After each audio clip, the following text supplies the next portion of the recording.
Welcome. Welcome. Thanks for being here. We got to talk a little bit more about Jalen Hurts. It is nonstop. I probably could have done 100 videos by now, but I'm trying to keep it under control. But let me just ask you this to start. What is it with these fat dudes hating on Jalen all the time? Really? I mean, Big Dan has lost his mind. We won't even cover that yet, although there's a bunch to talk about. But let's dig into this. This is I want to listen to this. We're talking about Jalen Hurts being an overrated performer in the playoffs, and then we'll get into the reality of it. Not only is he an overrated quarterback in general, but I think that his playoff performances are overstated. Super Bowl games, two great games. Yeah. No, he's You had got it. the games he's elite, but he has some all-time stinkers. NFC Championship game, also amazing performance. Yes. That's three playoff games of his life. He was Yes, bad the in biggest games. He was bad in his playoff debut against Tampa Bay. important. Against the Giants and the Niners. Giants, he was good. They blew them out. They blew up overmatched both them. The games. Niners, Brock Purdy He didn't have broke to do his a damn elbow. thing actually against the Niners. They were back, I they essentially, didn't do nothing. I They don't essentially count. negate They those don't count. games They because don't there count. was nothing They done. don't count. Then in 2024, he played poorly against the Rams and played poorly against the Packers. Yeah. We're talking about this He's dude is 2-2. shooting 50% from the field That's in an playoff elite games. number. But when the big games are the Super Bowl and the NFC I'm talking about- Championship, bro. okay. We can't. He's playing on easy mode. Joel, That's what he's doing. We can't put What other team is playing single coverage on Joel, Devontae Smith and Joel, AJ Brown? With all due respect to your Green Bay Packers, we cannot put that game in comparison to an NFC Championship game. It's not going to hold the same weight. So 50% ain't gonna make no sense because that would imply that they're on the same playing field. Playing against the Chiefs and Mahomes in the Super Bowl is not the same as playing against Jordan Love and the Green Bay Packers in the first round. It's just not. But then we also have this recent 49ers game. Did I even count that? No. You can count. You have to. So Yeah, of we're course. we're talking about he 3-2. has 4-3. It's 4-3 4-3, ratio. 4-3, yeah. 4-3 ratio. Because the yes, 49ers. I don't know where the hell he's getting the 4-3 ratio. That's absolutely absurd. But let's talk about some of these all-time stinkers, by the way, right? All-time stinkers. So let's talk about that. Let's take a look at some of those performances, those stinkers that he's talking about, including against his Green Bay Packers. So the very first playoff game he played, not a very good Eagles team, right? That was kind of the beginning of the rebuild. I think he started the final 4 games the season before, wins the job, becomes the starter. He was 8-7 as a starter that year against a very good Tampa Bay team.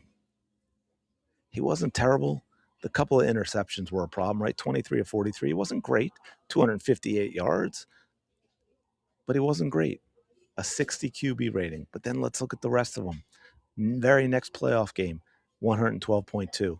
Then we got a 72.2, 103.4, 100.9, 111.4, 91.2, 110.1, 119.7. That was in the Super Bowl in which he won MVP.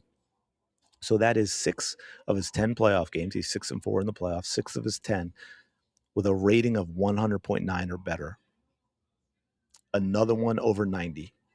A couple in the 70s and one in the 60s. So you could really say he maybe had one bad playoff game, 2 that weren't great, but they weren't terrible. They were good enough to give his team a chance to win.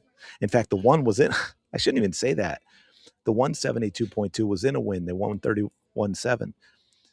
The only other one in the 70s that was below 91 was the 79.2. That was this year, where they still really should have won that game.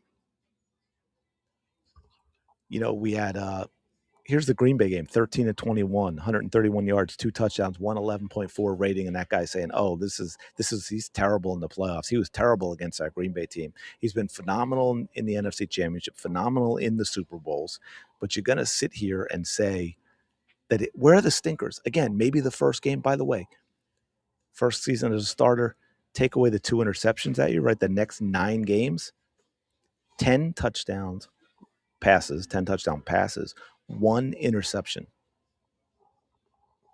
1. That was in the Super Bowl where it didn't matter anyway because they destroyed Kansas City and had a QB rating of about 120. Right? So it's absolutely wild to sit here and say Jalen Hurts is overrated for his playoff performances. And then, of course, we had this. I'm just going to show one example. YouTube doesn't like me showing a lot, but I think this pretty much covers this whole he can only throw when guys are wide open, can't fit it into tight windows, doesn't have the arm strength, doesn't have the accuracy. Are we sure about that? I mean, come on, man. What else do you want from it? I mean, we could sit here. I could give you an hour of highlights of Jalen Hurts making big time throws. Absolutely absurd that we're having this conversation at all. Of course, I just realized I completely messed that up. Sorry about that. Now you're going to get to see.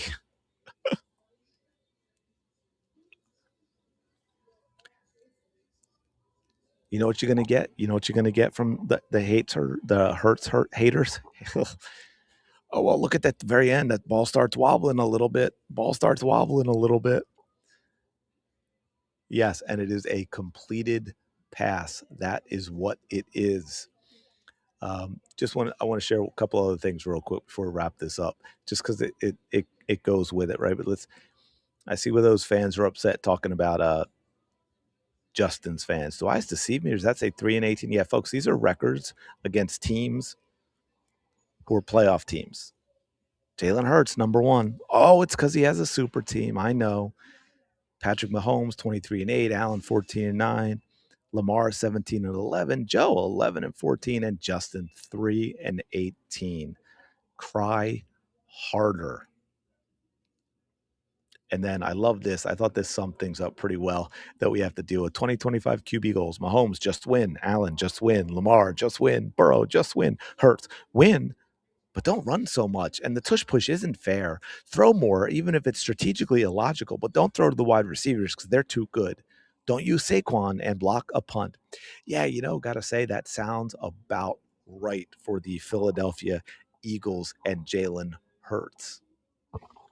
Bottom line is all of this is, well, it's a couple of things. But one, it's absolutely Philadelphia hatred, right?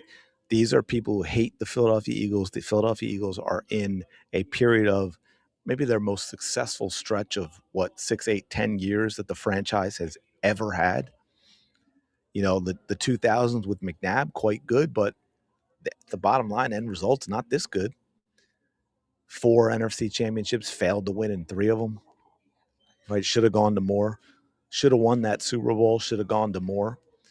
Those great Eagles teams of the late 80s, early 90s with that phenomenal defense with Randall Cunningham. Very exciting team, but didn't give us a whole lot when it comes to results. Now the Eagles are getting results. National media absolutely cannot stand that the Eagles are getting results. Most hated team in sports, but one of the best fan bases in sports. And there's a couple other reasons too I'll get into in another video though, but I just wanted I've seen so much nonsense. This is just one that I felt like I had to talk about and kind of say, hey, look, this simply isn't true. Y'all are talking, emoting out of your backside and ignoring reality and ignoring the facts. The numbers, you want to talk about numbers, the numbers show that you are wrong, my man. The numbers show that Jalen Hurts has been damn good in the playoffs. Anyway, let me know what y'all think. Appreciate it. Smash the like button, subscribe. I do appreciate that as well. I will talk to you later.